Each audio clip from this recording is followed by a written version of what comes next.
When you think about a lush, productive garden, the image of neat rows, perfectly weeded beds, and strong, vibrant plants probably comes to mind. For many gardeners, achieving that picture feels impossible without constant tilling and endless hours pulling weeds. But here's the surprise. The Amish, some of the most time-honored and successful growers in America, rarely till their soil the way most of us have been taught.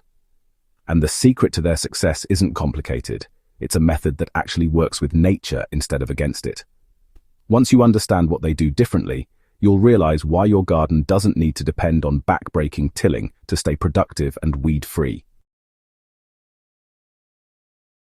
Let's start with the problem most of us face. When we till, it might feel like we're creating a clean slate, loosening soil, and mixing in organic matter. But what's really happening beneath the surface is far more destructive.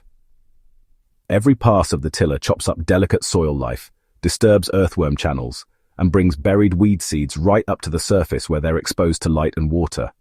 And as you probably already know, once those seeds get the signal to germinate, you'll be fighting weeds for weeks to come. Tilling is like hitting the reset button, but instead of setting your soil up for success, it wakes up the very weeds you're trying to avoid. The Amish understand this in a way that feels almost intuitive. Instead of turning their soil upside down every season, they rely on cover crops and mulches to keep weeds suppressed naturally.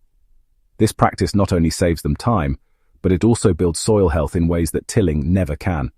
One of their favorite tricks is laying down thick layers of organic matter, often straw, leaves, or even manure-based bedding from livestock.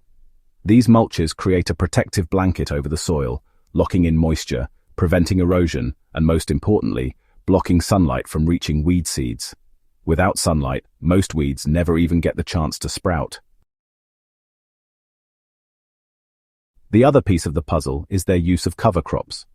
Instead of leaving garden beds bare in the off-season, the Amish sow fast-growing crops like rye, clover, or vetch. These plants serve two important purposes.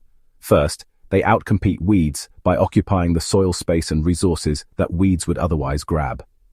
Second, they add nutrients back into the ground when cut down and left to decompose, creating a natural green manure. When it's time to plant vegetables again, the cover crop is simply cut and left as mulch, continuing to suppress weeds while enriching the soil. It's a cycle that continually feeds the ground rather than stripping it bare. What's amazing is how simple this approach really is. There's no fancy equipment, no back-breaking work, and no reliance on harsh herbicides. It's just nature doing what it does best. Over time, this practice transforms soil into a rich, living ecosystem teeming with microbial life, worms, and beneficial fungi. That's the kind of underground community that makes plants thrive, giving them resilience against pests and droughts while producing bigger, healthier harvests. You know, the real beauty of this Amish approach is just how adaptable it is. Even if you don't have a large farm or access to livestock bedding, you can totally apply the same principles right in your backyard garden. Just start by saving grass clippings, shredded leaves, or even old straw, and lay them down thickly between your rows and around your plants. And if you've got a bed you aren't using for a while, you might want to try planting a quick-growing cover crop, like buckwheat in summer, or rye in the cooler months. Cut it down before it seeds, leave it on the surface, and just watch as it turns into a natural weed barrier and a brilliant soil builder. The lesson here is, honestly, bigger than just weed control. By refusing to till, the Amish are protecting soil structure that's been built up over years.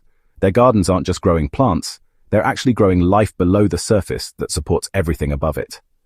And for those of us striving to garden in a more sustainable, low-maintenance way, there's really no better wisdom to borrow. Tilling may have been passed down as the traditional way to prepare a garden, but sometimes the old way isn't the best way.